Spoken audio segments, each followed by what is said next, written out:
चाहिँदैन तपाईँ पुराण सुन्नुहोस् भन्दै नेपालका पूर्व मेचीदेखि पश्चिम महाकालीसम्म हरेक गाउँमा वाचन गर्दै आज तपाईँका आउँदा लगभग 573वटा पुराण सकेर जब पुरा हुँदैछ।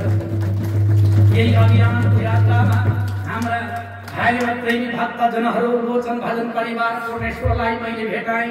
लगभग 2079 सालतिर जुन समयमा भेट्ने बेला मैले पहिले गरेर पुराणको आयोजना गरेका थिएँ। हामीले दिदीलाई प्रधानकर्ता बनाएर कोटेश्वरमा गणेश पुराण सम्पन्न गरे र पुराण लगाइसकेपछि दिदीहरूलाई फेरि 18 पुराण लाउने सङ्कल्प आयो। 18 पुराणको सङ्कल्प 2080 सालमै आयो। तर मेरा पिताजीको परमधाम गमन भएको कारणले 1 वर्षसम्म दिदीहरूको त्यो सङ्कल्प थापिरह्यो र जब दिदीहरूले 18 पुराण लाउने पण्डितको बेला मेरो प्रारब्धमा लेखिया थियो मैले पाएँ जस्ता लाउन मात्र होइन भन्न पनि भाग्य चाहिन्छ। भाग्य नभई न भन्न पाइन्छ न त सुन्न पाइन्छ। मेरो प्रारब्धमा थियो र त्यही पुण्यको प्रतापले हामीले दिदीहरूले यो 18 पुराणको सङ्कल्प गर्दा म र हामी 2 जना भएर पुराण वाचन गर्ने सङ्कल्प भयो। हाम्रा दिदीहरूले यो सङ्कल्पलाई निरन्तर साथ दिनुभयो। आदरणीय भक्तजनहरू, जहाँ 7 दिने सदस्यहरू अहिलेसम्म लगभग 80 जनाको हाराहारी हुनुहुन्छ, जसले प्रत्येक पुराणमा थोरैमा 1000 रुपियाँ दिनुभएको छ भने धेरैमा भएको छ। यस्ता दाताहरूले दिएको भेटीले देशभरि 18 पुराण सम्पन्न गर्ने भनेर हाम्रो दिदीहरूको आयोजनामा यो यज्ञ लोचन भजन परिवारको नेतृत्वमा यो 18 पुराणको अभियान तब गएको 2000 तब हामीले 80 सालको भदौ महिनाबाट सुरु गरेका हौँ र अहिले यहाँ आउँदा लगभग 1.5 वर्ष पुग्न आँट्यो। आदरणीय भक्तहरू, यो यज्ञ उहाँले आयोजना नगरिदिया भए तपाईँको मेरो भेटै हुँदैन थियो। त्यसो भएर यो यज्ञको आयोजना गरिदिनु हुने लोचन भजन परिवारलाई सबैले ताली बजाएर धन्यवाद दिनुहोला।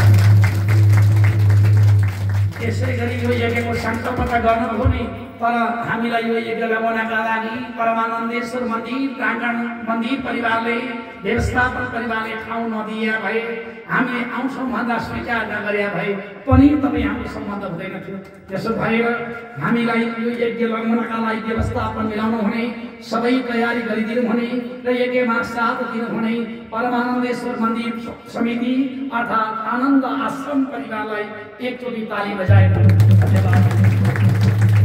यसै गरी यो यज्ञमा दैनिक तपाईँहरूलाई प्रसादी खाएर सेवा गर्नुहुने हरेक वडाका प्रतिनिधिहरू, हरेक आमा समूहहरूले महायज्ञको प्रसाद बनाएर सेवा गर्नुभयो।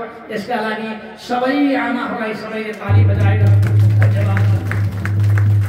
यसै गरी यो यज्ञमा चाहिएको कसैले फलफुल ल्याउनु भयो, कसैले जौती ल्याउनु भयो, कसैले घिउ ल्याउनु भयो, कसैले दाल नुन बेसा ल्याउनु भयो, कसैले दाल चामल साग सब्जी ल्याएर यो यज्ञ सम्पन्नताको कामना गर्दै हरेक आमाले आफूले सकेको साना पुर्खोदेखि लिएर सकेको भारी बोकेर आएर हेर्नु हरेक दिन सेवा गर्नुभयो।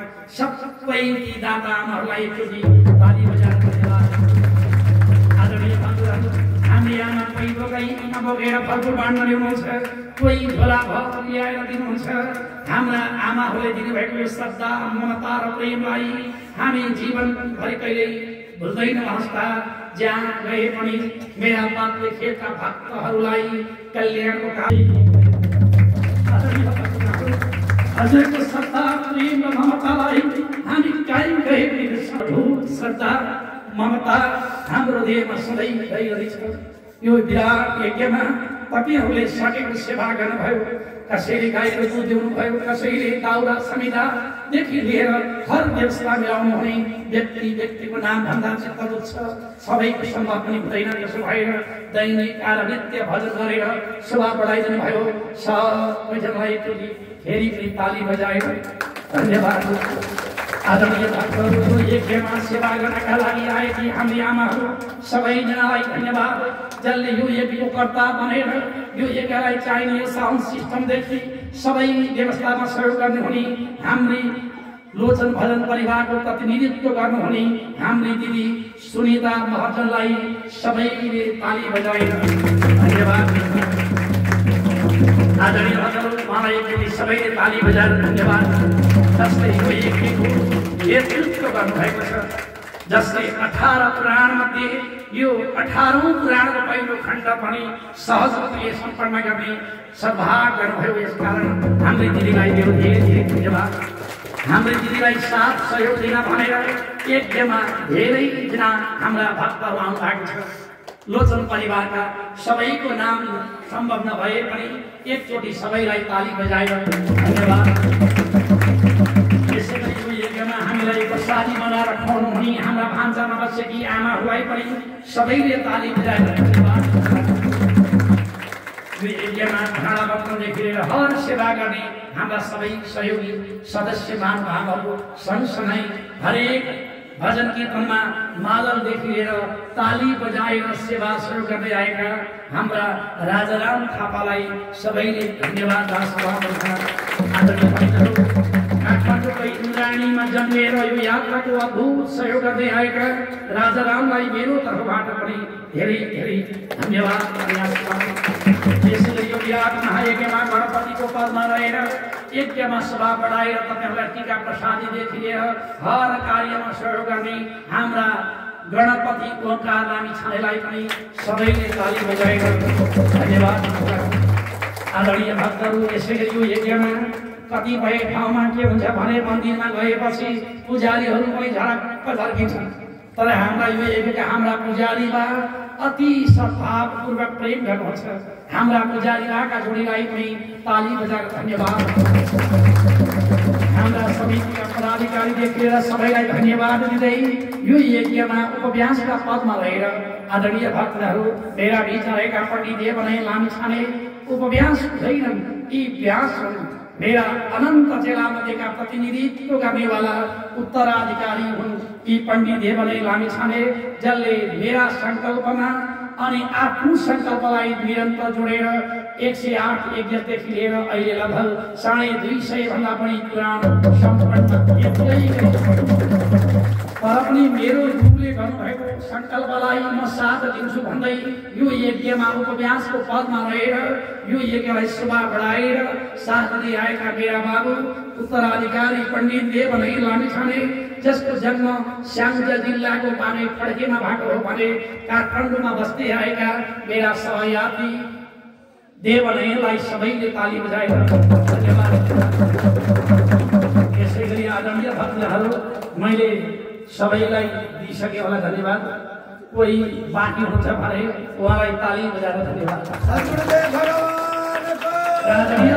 अब परिचय दिने क्रममा आफ्नो शरीरको पनि परिचय दिन्छु। यसको जन्म 2030 सालमा सिन्धुपाल्चोक जिल्लाको दुबाचौँ भन्ने ठाउँमा यो जन्मिया।